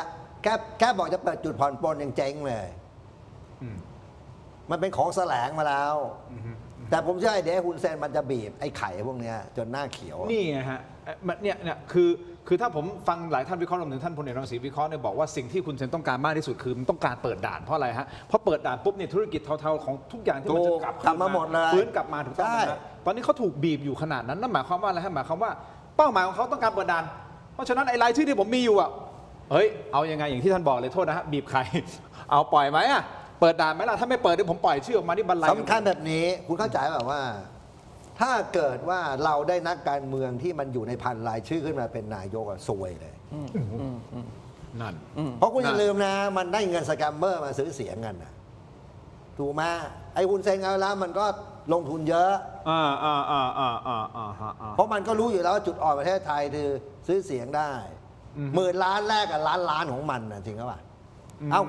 เมืองไทยเนี่ยคุณ10,000 ล้านเนี่ยคุณได้เป็นนายกอ่ะถูกไหม น่าคิดนะ ไม่ใช่น่าคิดมันนะทำทุกอย่างไอ้คุณเซนน่ะคุณอย่าไปประมาทมันนะ ใช่ถูกฮะ คุณคิดดูได้พรพจน์กับเฮงสำลินน่ะ ฮะ ยังเสร็จคุณเซนน่ะเอ้าไอ้คุณเซนมันขึ้นมาเป็นตีช่วยต่างประเทศอายุ 27 นะ มันล้มเขมรแดงล้มพรพจน์ได้พรพจน์จบฝรั่งเศสอ่ะ ครับ ไอ้คุณเซนแม่งจบป .5 ที่เมืองกันดาร ครับ คุณคิดว่าแน่ไม่แน่ โอเค ถ้าอย่างนี้ผมมองข้ามไปข้างหน้าเลยนะครับท่านรังสีกับอาจารย์ชิตวรรณฮะตอนนี้ไทยเราควรวางตัวยังไงเราควรเล่นเกมอย่างนี้ยังไง กระทืบมันอย่างเดียว อะ กระทืบมันอย่างเดียว คุณจะสนใจอะไรมันจะมาโชว์เชอไอหมาลอดห่วงไฟอะไรรอถล่มมันอย่างเดียว คือคุณเข้าใจว่าเวลาคุณจะลบกันเนี่ยคุณต้องมีเขาเรียกว่า go to the goal อะไปถึงเป้าหมายว่าเอายังไง และแต่ก่อนถึงว่าหมายคุณจะเลี้ยวซ้ายเลี้ยวขวาคุณจะยูเทิร์นแล้วแต่คุณ โอเค เพราะฉะนั้นเรารู้อยู่แล้วว่าสัพพะกำลังเราบกเรืออากาศเรามีอะไร ฮะ ภูมิสำคัญคืออะไร ฮะ จุดตายของมันจุดขี้มึงของไอ้ฮุนเซนคืออะไร ฮะ คุณอย่าลืมว่าวันนี้ฮุนเซนเนี่ยมันเหลือประตูเดียวแล้วนะครับ ตอนเนี้ยก็คือมันจะต้องทำให้เศรษฐกิจกัมพูชาฟื้น เพราะตอนนี้คุณต้องเข้าใจว่าห้างค้าส่งของมันเนี่ยยังปิดตัว อ๋อใช่มันมีข่าวมา ไม่ใช่มีข่าวเป็นเรื่องจริงเลย ใช่มีข่าวมาว่า ถูกไหมฮะก็แสดงว่ากำลังซื้อประเทศมันเกลี้ยง IMF ไม่ปล่อยกู้เพราะอะไร เอามันขอกู้ไป 7,000 มันทำ LOI เข้าไปไอ้ Letter of Intent เข้าไป IMF อ่านแล้ว IMF บอกกูจะให้มึง3,500แล้วแรกกูเปลี่ยนใจแล้วแล้ว IMF ให้เหตุผลว่ากูรู้ป่ะ เหตุผลอะไรครับ บอก LOI ที่มึงเขียนมาเนี่ยมึงทำส่วนตัวเลย คือเอามาไอ้อันนั้นมันกลัวว่าไอ้คุณเซนจะเอาเงิน3,500ไปใช้ส่วนตัวก็ไปใช้อะไรไปเลี้ยงกองกำลัง BHQ มา เพื่อที่จะปกป้องเขา ถูกเพราะไอ้คุณเซนนี้มันกลัวสุดคือการโดนล้ม เพราะอะไรเพราะชีวิตมันล้มเข้ามาตลอดคุณเข้าใจป่ะคราวนี้ไอ้ผีพวกเนี้ยมันกลับมาหลอนเขาแล้วไงมันถึงกลัวมากตอนเนี้ยผมจะบอกให้ ไอ้พวกห้างพวก modern trade หรืออะไรก็แล้วแต่มันปิดตัวไปที่ท่านรังสีพูดถูกต้องไหมที่ถ้าได้ ใช่ค่ะ แล้วก็พวกบ่อนคาสิโนด้วยนะคะ เพราะว่าตอนนี้เขาปรับสแกมเมอร์ ฮะ และอย่างที่เราทราบกันดีว่ากัมพูชาเนี่ยเขาใช้ธุรกิจถูกกฎหมาย ไม่ว่าจะเป็นคาสิโนถูกกฎหมาย ฮะ โรงแรมธนาคารเนี่ยข้างหน้าเนี่ยเป็นสิ่งที่ถูกกฎหมาย แต่ข้างหลังเนี่ยคือรังสแกมเมอร์เพราะฉะนั้นเมื่อสหรัฐอเมริกาเข้ามาปรับสแกมเมอร์ทางจีนบอกให้ทางการของกัมพูชาปราบสแกมเมอร์ก็หมายความว่าไอ้ตอนนี้ธุรกิจเหล่านี้มันก็ปิดตัวล้มลงเป็นจำนวนมากนะคะบ่อนคาสิโนก็เช่นเดียวกันค่ะ คราวนี้ก็ต้องดูนะฮะว่าสุดท้ายเป้าหมายของเขาคือเขาต้องการที่จะเปิดด่านให้ได้นะครับเขาต้องคิดทุกวิถีทางในการที่จะทำให้ได้หนึ่งในวิธีทางนั้นผมไม่แน่ใจว่าตรงนี้ใช่หรือเปล่านะครับก็คือการกลับไปคุยกับอดีตศัตรูคุณผู้ชมครับ อันนี้เป็นข้อมูลเดี๋ยวให้ ก็ ทั้ง คือ สง แบบนี้การที่เอาฝ่ายค้านมาเป็นพวกเนี่ยเท่ากับปิดปากปิดตาปิดจมูก ทุกอย่างเลยของคนกัมพูชา เพราะคุณเข้าใจว่าความระยำของคุณเซนจะมีคนเดียวที่กล้าด่าคือฝ่ายค้านประชาชนไม่กล้าด่าอยู่แล้วถูกไหมครับ แล้วผมเชื่อได้เข็มอะไรเนี่ยที่มาเนี่ยมาไทยมาลี อ๋อมาลีสวนเจตา ไอ้มาลีมันเป็นเขาเรียกเบี้ยตุ้ยใช้ไม่ได้เพราะมันโกหกจนคนไม่เชื่อแล้วหมดมุกไง โอเค อย่างนี้ก่อนที่เราจะวิเคราะห์เพิ่มเติมแต่เพราะว่าให้ข้อมูลคุณผู้ชมนิดนึงนะสิ่งที่ท่านรังสีพูดนะฮะคุณผู้ชม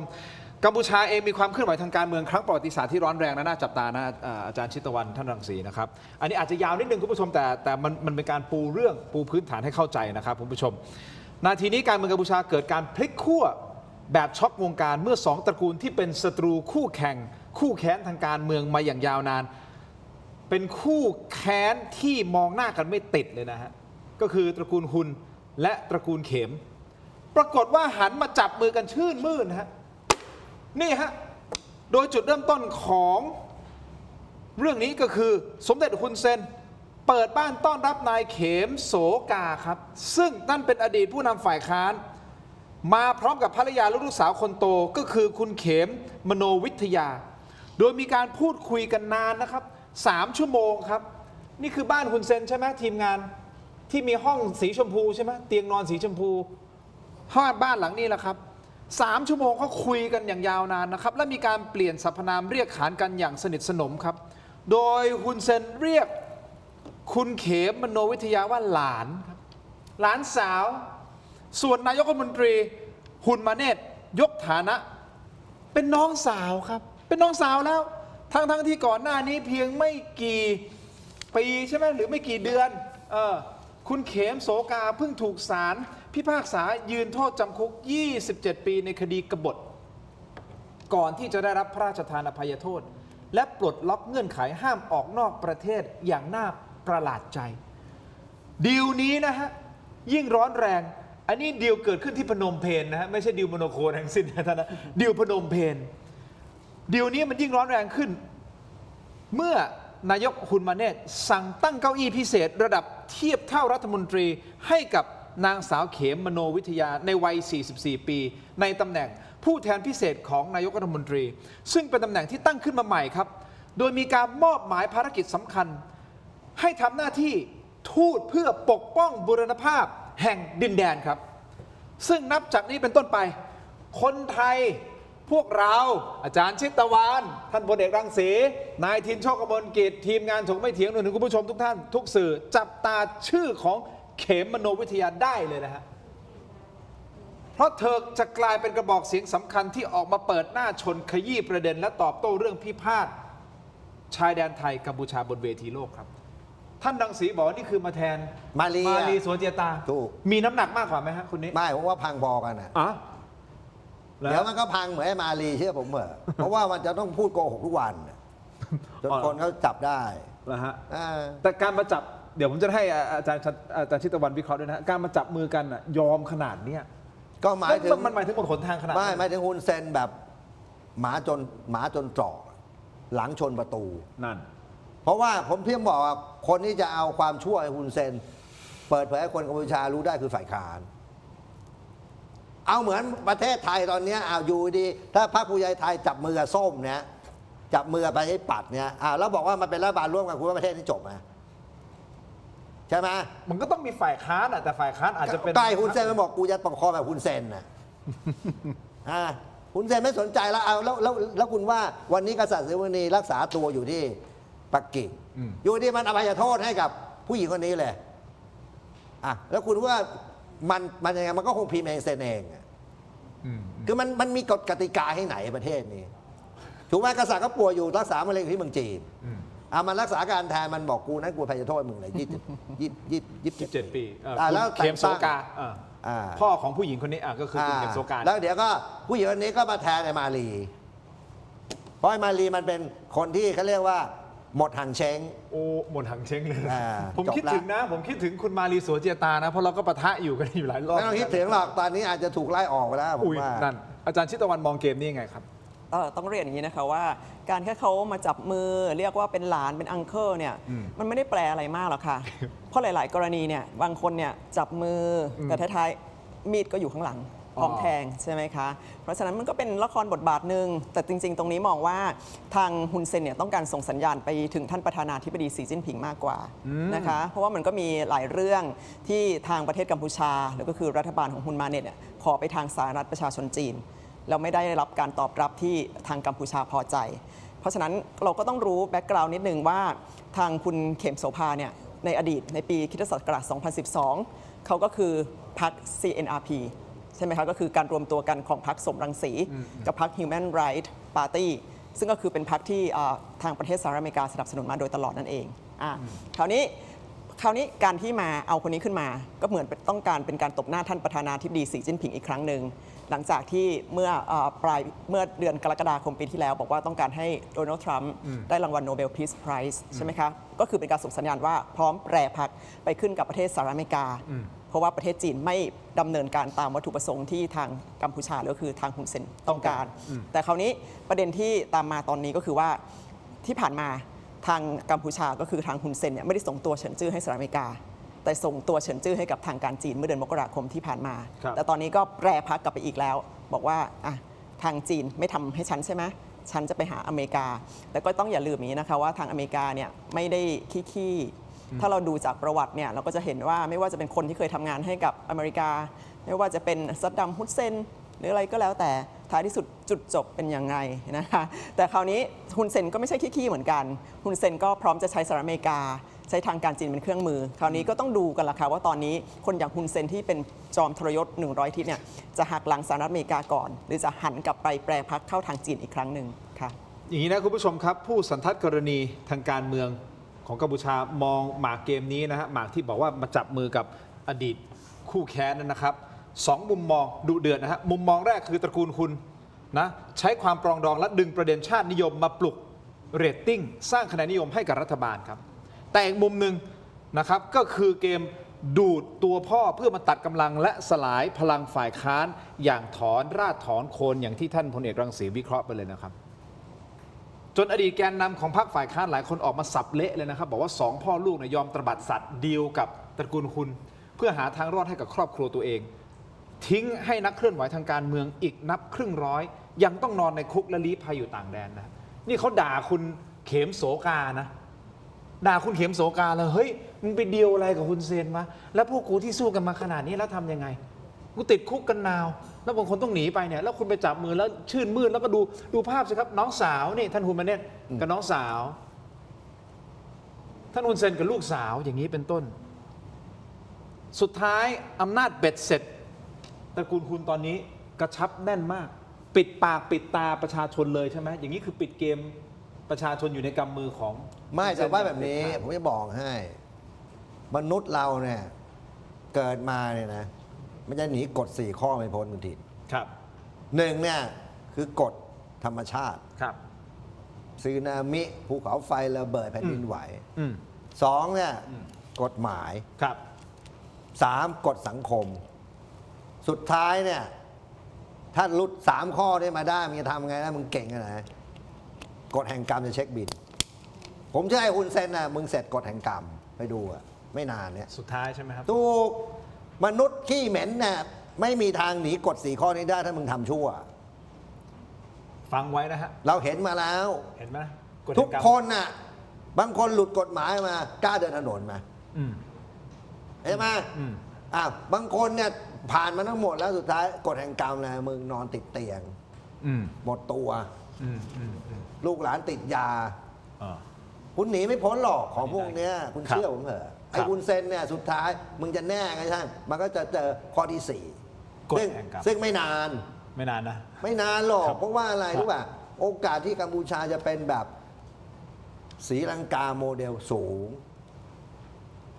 เพราะอะไรการกู้ IMF นี่หมายถึงอะไรฮะ International Reserve เรื่องการตัวของเราประเทศหมด2ฐานเงินมันสแกมเมอร์วันนี้ถูกอายัดแตกสลาย3วันนี้เศรษฐกิจมันเข้าสู่ภาวะวิกฤตคือคนเริ่มตกงานโรงแรมพังนักท่องเที่ยวไม่มีผมเชื่อว่ามันอยู่ได้อีกไม่นานคุณเซนเนี่ยศรีลังกาโมเดลเนปาลโมเดลเกิดขึ้นไม่เหมือนกันศรีลังกาโมเดลหมายถึงว่าพังทางเศรษฐกิจเพราะว่าผู้นำเลวไม่ถึงขนาดเนปาลโมเดลอย่างนี้ใช่ไหมไม่เนปาลโมเดลมันคือการเปลี่ยนระบบกษัตริย์ถูกไหมครับแต่ของฮุนเซนเนี่ยมันจะเจอศรีลังกาโมเดลที่ว่าไอ้รัฐมนตรีวิ่งขึ้นเครื่องไม่ทันถูกไล่กระทืบแล้วบุกเข้าไปในทำเนียบคุณเห็นไหมที่บ้านนายกมันลงไปเล่นอาบน้ำกันในสระจนน้ำดำนั่นแหละไอ้กัมพูชาจะจบแบบเพราะว่าเศรษฐกิจมันจะพังพินาศทั้งประเทศอาจารย์ชิดวันมองว่ามีโอกาสไหมศรีลังกาโมเดลก่อนที่จะไปตรงนั้นเนี่ยเขาอาจารย์เขาคิดว่าเขาน่าจะโดนทางสหรัฐอเมริกากับทางจีนก่อนนะคะตรงนี้แล้วก็คือส่วนประชาชนของเขาเนี่ยก็ต้องยอมรับว่าทางประชาชนชาวกัมพูชาก็ถูกปิดปาก ปิดตาปิดหูไม่สามารถพูดอะไรได้นะ ครั คะ บ คนที่พูดค้านในสิ่งที่เป็นความจริงของประเทศเนี่ย ครับ ก็ถูกจับส่งเข้าคุกหมด ยกเว้น ครับ ก็คนที่โดนปล่อยออกมาเท่านั้น แต่คราวนี้ก็อยากจะเรียนอย่างนี้ค่ะว่าสมัยก่อนที่ผ่านมาทำไมเมื่อกี้ถึงได้บอกว่าสหรัฐอเมริกากับจีนเขาต้องจัดการฮุนเซนก่อน ก็เพราะว่าแต่ละปีที่ผ่านมาเนี่ยเราจะเห็นได้ว่าสหรัฐอเมริกากับจีนเนี่ยพยายามจัดการเรื่องสแกมเมอร์ในประเทศกัมพูชาแต่ทำไมกัมพูชายังอยู่ได้มาอย่างยาวนาน คนไทยก็แทบไม่ได้รู้เรื่องราวเรื่องสแกมเมอร์ในประเทศกัมพูชาเลย ก็เพราะว่ามันมีประเทศไทยนี่แหละค่ะที่ช่วยพยุงประเทศกัมพูชาอยู่ แต่ตอนนี้ทุกอย่างมันเริ่มจะไม่เหมือนเดิมแล้ว มาประมาณครึ่งปี 1 ปีแล้วใช่ไหมคะเพราะฉะนั้นตรงจุดนี้มันก็เป็นจุดที่ไม้ตายของฮุนเซนก็คือตอนนี้ก็ต้องไปเอาคนนี้ออกมาคนนี้ออกมาที่เคยเป็นศัตรูกัน แต่ก็พร้อมจะแทงกันให้ตายทีหลังอยู่ดีค่ะ ประเทศไทยทำไมฟังดูแล้วเหมือนเวลามันเกิดเหตุอาชญากรรม หรือว่าคดีอะไรที่ไปปล้นชิงทรัพย์อะไรก็แล้วแต่มันสมมติมีสัก 3-4 คนเนี่ยสมมติหัวโจก อันนี้โดนหนักใช่ไหมแล้วไอ้พวกสมรู้ร่วมคิดอ่ะทำไมประเทศไทยเราเหมือนเป็นสมรู้ร่วมคิดให้กับกัมพูชาในการตั้งสแกมเมอร์จังฟังดูแล้วมันเป็นอย่างนั้นเนาะ ใช่ค่ะ เพราะว่าจริงๆ อันนี้เป็นรายงานของทางการต่างประเทศเลยนะคะที่เขาบอกว่ามันมีเส้นเงินจากสแกมเมอร์มาอย่างกรุงเทพมหานครอยู่แล้วนะคะ เศร้า ค่ะ คุณผู้ชม แต่ที่แน่ๆอีกนิดเดียวฮะเข็มมโนวิทยามีโปรไฟล์เป็นนักเรียนนอกนะครับคุณผู้ชม จบเศรษฐศาสตร์นะอาจารย์จบเศรษฐศาสตร์จากเนเธอร์แลนด์และเคยเคลื่อนไหวเรียกร้องประชาธิปไตยในต่างแดน จนมีคอนเน็กชันระดับสากล การที่ตระกูลฮุนใช้เธอมาเป็นหัวหอกพูดเรื่องข้อพิพาทไทยกัมพูชา เราต้องจับตามองอะไรผู้หญิงคนนี้เป็นพิเศษหรือไม่อย่างไร อันนี้เป็นประเด็นที่สำคัญที่ผมอยากให้ทั้งสองท่านวิเคราะห์นะครับแต่ก่อนที่จะไปตรงนั้นคุณผู้ชมครับผมขออนุญาตมอบของก่อนนะครับคุณผู้ชมจากสปอนเซอร์ใจดีของเราครับเราพูดคุยกันมาประมาณนี้นะฮะคุณผู้ชมอยากให้คุณผู้ชมช่วยสนับสนุนสปอนเซอร์ของเราด้วยนะฮะถ้าไม่มีเขาไม่มีเราจริงๆเลยนะครับวันนี้นะฮะอันนี้มอบให้อาจารย์ชิตวันก่อนนะครับนี่คือ My Basin นะฮะคุณผู้ชมครับเม็ดอมซิงพลัสฮะคุณผู้ชมครับขออนุญาตนะครับเม็ดอมซิงพลัสผลิตภัณฑ์ My Basin จาก Greater Pharma มี 3 สูตรที่มีคุณประโยชน์จากวิตามินหลากหลายชนิดครับเม็ดอมซิงพลัสวิตามินซีแล้ว CoQ10 กลิ่นองุ่นมะนาวเม็ดอมซิงพลัสลูทีนและบิวเบอรี่กลิ่นแบล็คเคอร์เรนต์เม็ดอมซิงพลัสเบต้ากลูแคนกลิ่นสตรอเบอรี่นะครับซิงค์มีส่วนช่วยในการทำหน้าที่ของระบบภูมิคุ้มกันและกระบวนการต่อต้านอนุมูลอิสระถ้าเจ็บคอไอหรืออยากเสริมภูมิคุ้มกันครับเลือก My Basin จาก Greater Pharma หาซื้อได้ที่ร้านสะดวกซื้อซุปเปอร์มาร์เก็ตร้านขายยาทั่วประเทศ My Basin จาก Greater Pharma 9-60 ปีอย่างมั่นคงและยั่งยืนนะครับขอบคุณ My Basin ที่อยู่เคียงข้างถกไม่เถียงนะครับขอบคุณมากๆเลยนะครับ My Basin ครับต่อกันที่ยาดมสมุนไพรตรามังกรทองจากอ้วยอันโอสถนะครับมอบให้ท่านละ1 แพ็คนะครับแต่วันนี้ขออนุญาตแนะนำนะนี่ของดีจากอ้วยอันโอสถเช่นเดียวกันก็คือยาน้ำแก้ร้อนในเขากุยจากอ้วยอันโอสถนะครับตัวนี้บรรเทาไข้ตัวร้อนทานได้ทั้งเด็กและผู้ใหญ่นะครับมีจำหน่ายตามร้านขายยาทั่วประเทศอ่านคำเตือนในฉลากและเอกสารกำกับผลิตภัณฑ์ก่อนใช้นะครั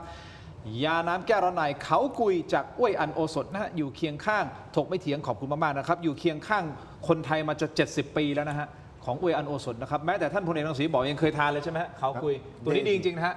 บรรเทาไข้ตัวร้อนนี่แหละ แก้ร้อนใน ใช่แก้ร้อนในทานได้ในผู้ใหญ่ของดีนะครับคุณผู้ชมครับต่อกันที่ผงปรุงรสรสหนึ่งครับคุณผู้ชมครับมีให้เลือกหลากหลายรสชาติปรุงอร่อยแน่รสหนึ่งครับไม่ว่าจะเป็นรสไก่รสหมูรสเนื้อต้มผัดแกงทอดยำหอมอร่อยได้ทันใจต้องรสหนึ่งครับ number one ปรุงอร่อยแน่รสหนึ่งครับโปรโมชั่นพิเศษ1 แถม 1และโปรโมชั่นสุดคุ้มอีกมากมายนะครับหาซื้อได้แล้ววันนี้ที่ Shopee Lazada TikTok และ Gourmet Market รวมถึงฟู้ดแลนด์และซุปเปอร์มาร์เก็ตทั่วไปนะครับปรุงอร่อยแน่รสหนึ่งนะครับขอบคุณรสหนึ่งนะครับที่อยู่เคียงข้างถกไม่เถียงนะครับของดีนะซึ่งมีคนละ1 แพ็คนะฮะมอบให้กับอาจารย์ชิตวันกับพลเอกรังสีนะครับคุณผู้ชมครับคุณผู้ชมอยู่กับเราต่อเนื่องนะครับเดี๋ยวจะวิเคราะห์ต่อนะครับว่าเราต้องเฝ้าระวังคุณเขมมโนวิทยาอย่างไรนะครับแต่เรามาเติมความเข้มเต็มรสกาแฟ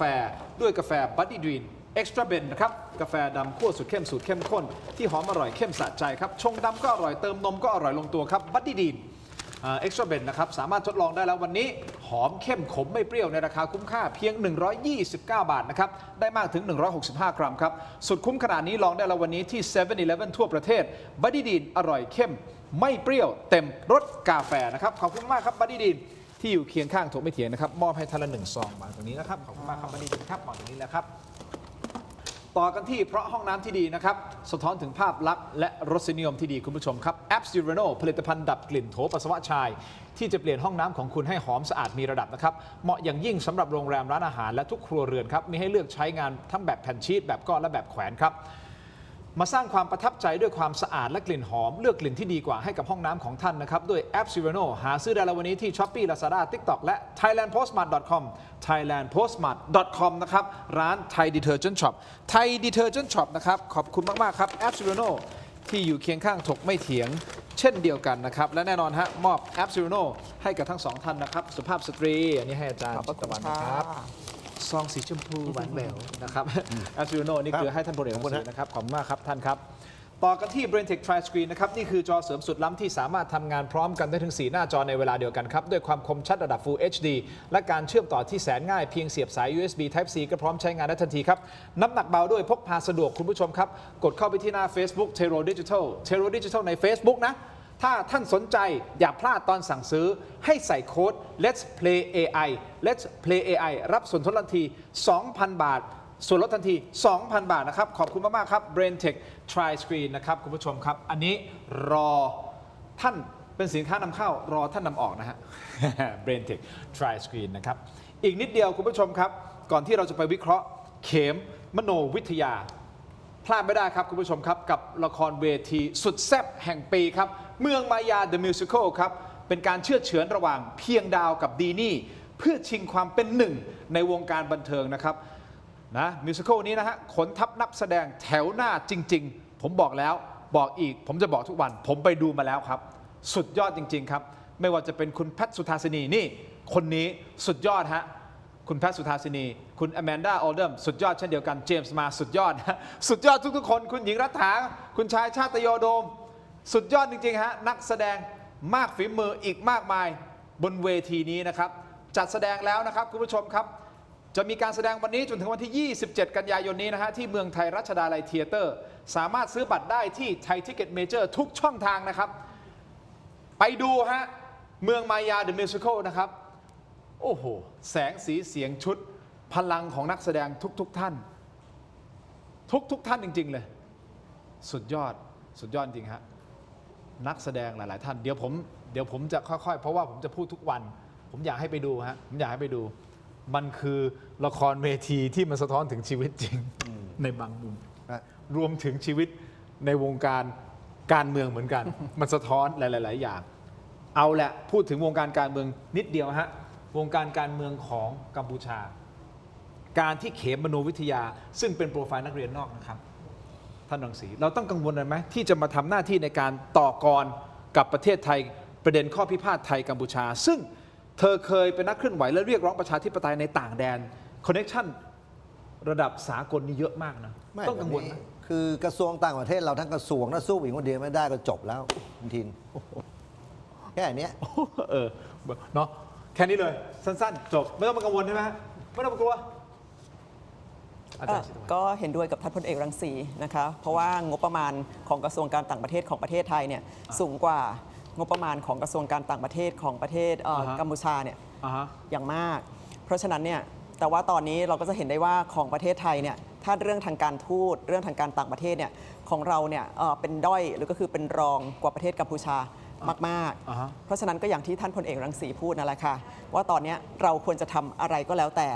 ให้มันเป็นการทำให้ประเทศกัมพูชาเนี่ยปวดเสียนเวียนกล้าวบ้างไม่ใช่ปัจจุบันเนี่ยคือต่อเนื่องกันมาเป็นหลายปีแล้วหรือแม้กระทั่ง1 ปีที่ผ่านมาเนี่ยมีแต่กัมพูชาสร้างเรื่องให้กับประเทศเราให้เราต้องเป็นฝ่ายเดินตามตลอดเพราะฉะนั้นเนี่ยดิฉันมองอย่างนี้นะคะก็อย่างที่พลเอกรังสีพูดว่าถ้าทำอะไรคุณอะไรนะเขมอะไรนะเขมมโนวิทยาคุณเขมมโนวิทยาเขาพูดอะไรมาตอบโต้ไม่ได้เหมือนกับตอนที่คุณมาลีพูดมาแล้วตอบโต้อะไรไม่ได้เลยหรือว่าตอบโต้อะไรก็เป็นรองประเทศกัมพูชาบางทีก็ประชาชนอาจจะบอกก็นั้นก็ยุบไปเถอะค่ะก็ถ้าเกิดมีแล้วไม่ด้อยกว่าประเทศกัมพูชาอันนี้คือประชาชนเขาพูดนะคะอันนี้ก็คือพูดจากที่เมื่อกี้ท่านพลเอกรังสีพูดมาก็เสริมที่ประชาชนได้ฝากมาค่ะเราเป็นรองตลอดเลยท่านรังสีในการสื่อสารบนเวทีไม่งั้นผมบอกไงสมัยก่อนมันมีผู้สมคบมันเป็นผู้สมคบคิดไอ้ผู้สมคบคิดมันดันใหญ่ด้วยนะคุณเงื้อหมัดจะต่อยมันก็ดึงมือคุณเงื้อขาจะเตะมันก็ดึงขาเข้าใจประเด็นนี้เลยเพราะท่านพูดนี้มันเห็นภาพชัดเลยถูกก็ผมถึงบอกไงว่ามันต้องเตะไอ้คนดึงก่อนสุดท้ายใครดึงคุณผู้ชมก็ไปคิดเอาเองแล้วกันใช่นะครับแต่ที่แน่ๆคุณผู้ชมครับฮุนเซนลงพื้นที่ครับแล้วไปรำลึกถึงภาพเก่าๆคุณผู้ชมครับภาพนี้นะฮะต้องยกให้ท่านฮุนเซน เป็นการจะผมไม่อยากจะใช้คำนี้นะแต่มันดูเหมือนแบบว่าเป็นการประดิษฐ์ประดอยภาพออกมาต้องยกให้เขาจริงๆครับนี่ฮะลงคลิปเอาไว้โดยนักการเมืองท้องถิ่นของเขมรครับแล้วเขียนแคปชั่นบอกว่าสมเด็จเตโชฮุนเซนเคยได้รำลึกถึงความทรงจำที่ทั้งขมขื่นและอบอุ่นในช่วงที่เคยพักอาศัยที่บ้านแม่บุญธรรมณหมู่บ้านแต่เฮียบนตำบลกางอำเภอพญากระแอกจังหวัดตะบองขมุมขออภัยถ้าผมอ่านผิดในสมัยยุคระบอบฆ่าล้างเผ่าพันธุ์พลพศหลังจากที่สมเด็จไปเยี่ยมบ้านคุณยายเมื่อปี 2017 สมเด็จก็ได้สร้างบ้านหลังใหญ่หลังหนึ่งให้แก่คุณยายผ่านทางโครงการบ้านเทวดาครับแม่บุญธรรมคือคุณยายอีสอครับนี่ครับเห็นแล้วรำลึกถึงภาพหวานๆอันนี้ถามตรงๆสื่อสารทางการเมืองอาจารย์ชิตวรรณมองยังไงครับ ก็ต้องการสร้างภาพนะคะในสิ่งที่ตัวเองไม่ได้เป็น เพราะว่าก็ต้องยอมรับว่าฮุนเซนฮุนมาเน็ตเนี่ยก็คือสร้างความร่ำรวยจากความเดือดร้อนความยากจนของประชาชนชาวกัมพูชาใช่ไหมคะซึ่งแม้แต่ปัจจุบันเนี่ยก็ยังมี GDP per capita ก็คือรายได้ประชาชาติต่อหัวเนี่ยแค่เพียง 2,000 ดอลลาร์สหรัฐเท่านั้นในขณะที่ทางฮุนเซนและตระกูลเนี่ยก็เป็นอภิมหาเศรษฐีใช่ไหมคะคราวนี้จะไปเปรียบกับท่านโฮจิมินห์เนี่ยไม่ได้ท่านโฮจิมินห์เนี่ยพอหลังการผลักดันก็คือทำให้สหรัฐอเมริกาฝรั่งเศสหนีหัวซุกหัวซุนออกจากแผ่นดินเวียดนามไปแล้วเนี่ยคนเนี่ยคนประทับใจศรัทธาท่านมากอยากเสนอบ้านหลังใหญ่ๆให้ท่านอยากให้ท่านทุกอย่างแต่ท่านบอกว่าท่านขออยู่กับประชาชนชาวเวียดนามเพราะประชาชนชาวเวียดนามอย่างยากจนอยู่แต่คราวนี้จะมาเอาอะไรกับฮุนเซนล่ะคะปกติคุณเป็นทำตัวเป็นอภิมหาเศรษฐีอันนี้จะมาสร้างภาพว่าจะเป็นเหมือนคนกัมพูชาที่ยังยากจนอยู่มันไม่ใช่อะค่ะมันย้อนแย้งงี้แหละมันฝืนความรู้สึกไหมท่านพลเอกรังสีมองแล้วรู้สึกไงไม่คือผมมองแบบนี้นะฮุนเซนมันประจานตัวเอง โดยที่ไม่ต้องมีฝ่ายค้านก็คือสมัยก่อนบอกมันเคยนอนเตียงแบบนี้แต่มันโกงจนมันบ้ามันแบกไปเลยมีแค่นั้นแหละเพราะฮุนเซนมันไม่มีธุรกิจนะคุณต้องเข้าใจ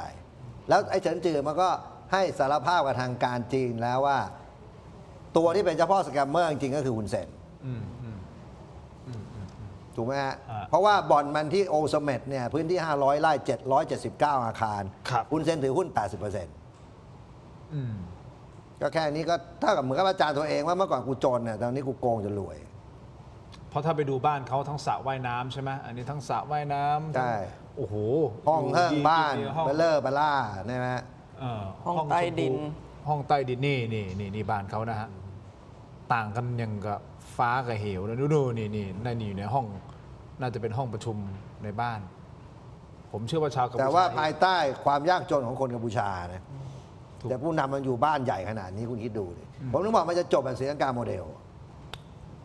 รอติดตามเนี่ยไอ้ใจการเนี่ยเนี่ยผมจะสั่งมันเลยบอกมึงไปยกมาคู่นี้กูอยากได้เดี๋ยวซื้อ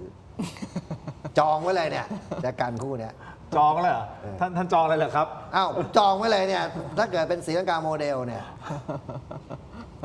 อาจารย์สนใจจะจองอะไรไหมไม่เป็นไรครับถ้าเกิดว่าท่านหนังสือซื้อแล้วจะเอามาฝากให้ก็ยินดีเอาสวยนะใจการคู่นี้เหมือนนะว่าผมว่าเราแค่พยายามจะสะท้อนในสิ่งที่เราเห็นออกมาให้กับชาวกัมพูชาที่อาจจะยังไม่เห็นภาพทั้งหมดนะครับเพราะเราอยู่ข้างนอกเราเห็นภาพทั้งหมดก็เปรียบเทียบเอาเองแล้วกันนะครับว่าการเป็นอยู่ของฮุนเซนกับการเป็นอยู่ของประชาชนคนทั่วไปเอาแบบธรรมดาทั่วไปเนี่ยเป็นอย่างไรนะครับและเราจะจบรายการด้วยคลิปคุณผู้ชมครับเป็นคลิปจากเพจ Army Military Force นะครับเป็นคลิปที่มีแคปชั่นบอกว่าอดทนหน่อยนะฝึกเพื่อชัยชนะเราจะชนะโจรเสียมได้หากผู้กล้ามีความสามัคคีไปดูครับ